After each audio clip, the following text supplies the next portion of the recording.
Algo que muy simple, pero no siempre fue así en la República Argentina. Lo curioso, y siempre lo digo, a algunos no les gusta, pero lo curioso es que vino a practicarse esta política de responsabilidad fiscal y de desendeudamiento en la Argentina en un gobierno que realmente no hacía de banderas tales como el consenso de Washington que se habían instalado en la región un dogma a cumplirse a rajatabla. Es más, se sostenía que estas políticas eran equivocadas para la región y nos habían llevado a un punto de difícil retorno. Con lo cual, un gobierno progresista tiene lo inédito en la Argentina de gobernar con superávit fiscal y además haber iniciado un formidable proceso de desendeudamiento. Sumado esto a la excelente performance que se está realizando en materia de recaudación fiscal, donde nos falta todavía, pero donde además comienzan a tener una importancia cada vez mayor los ingresos también por lo que se denominan los impuestos directos y no los indirectos únicamente, la mejora en la recaudación, también batiendo récords, habla de la solidez de esta que nosotros denominamos una de las bases y una de las claves de sustentabilidad del modelo, que es la responsabilidad fiscal. La otra cuestión, la segunda que yo les decía, y que es la viabilidad social. Usted recién, presidente, recordaba esa Argentina cuyas imágenes recorrieron el mundo, en las cuales los bancos, por ejemplo, estaban cubiertos con chapas, la gente golpeaba con martillos, si recuerdan aquellas imágenes. Muchos empleados de los bancos tuvieron que tener tratamiento psicológico por parte de sus patronales por el grado de agresividad. Ser empresario o ser banquero en la República Argentina se convirtió en una profesión o una actividad bastante más peligrosa que, por ejemplo, ser paracaidista, como yo decía hoy en el Colegio de México.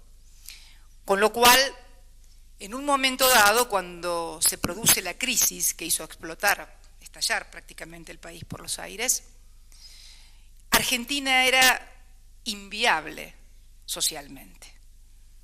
Mucha gente pensó en retirar sus posiciones de Argentina y realmente se vivían momentos muy difíciles.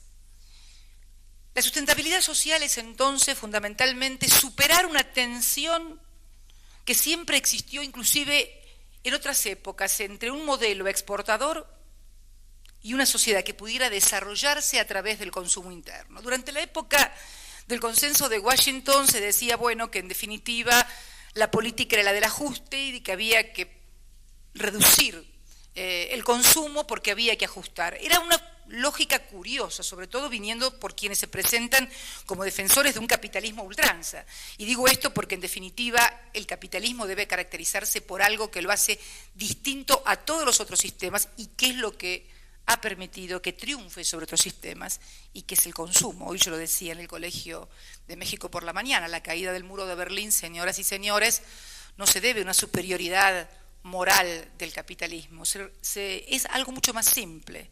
Es que los que estaban del otro lado de la cortina querían consumir y vivir como los que estaban de este lado. Este es el triunfo, en definitiva, del capitalismo sobre lo que eran las economías del Este.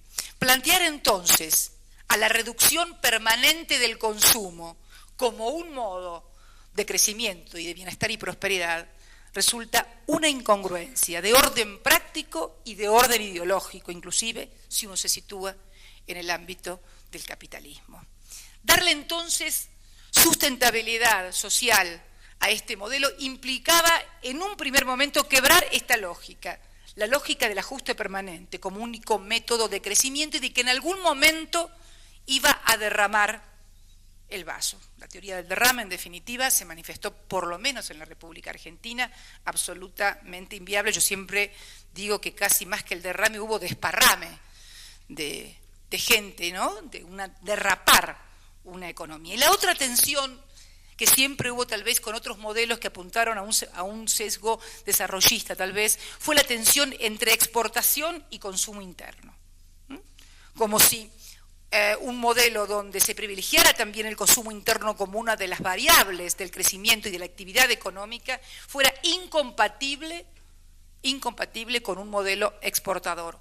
También este modelo argentino ha quebrado esa lógica y ha ayudado a la sustentabilidad social. Hemos roto la lógica de que no podíamos tener un modelo exportador si además en la Argentina los obreros argentinos, los trabajadores argentinos, sus clases medias tenían un nivel de vida aceptable y razonable. La tercera, esto en este sentido creo que también ha tenido un rol importante y creo que lo debe seguir teniendo el empresariado. Yo siempre digo que a los empresarios no se les debe demandar sensibilidad social. A los empresarios lo que se les debe demandar es inteligencia y responsabilidad social del rol que juega el empresariado en el desarrollo y en lo sustentable que debe tener una sociedad. Y es precisamente a esto donde apelamos cuando hablamos del modelo que estamos presentando. La necesidad de hacerlo con inteligencia, porque en definitiva, aquel otro modelo de expoliación y ajuste permanente nos condujo a un callejón sin salidas.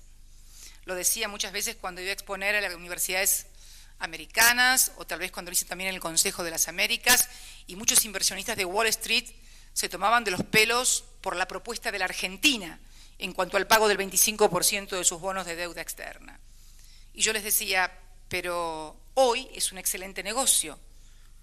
El 10 de diciembre del 2001, o el 20 de diciembre del 2001, los papeles de la deuda argentina valían 0 pesos, ni siquiera valían como anotador, porque además como vienen con muchas inscripciones, ni siquiera uno los podía tomar como anotador.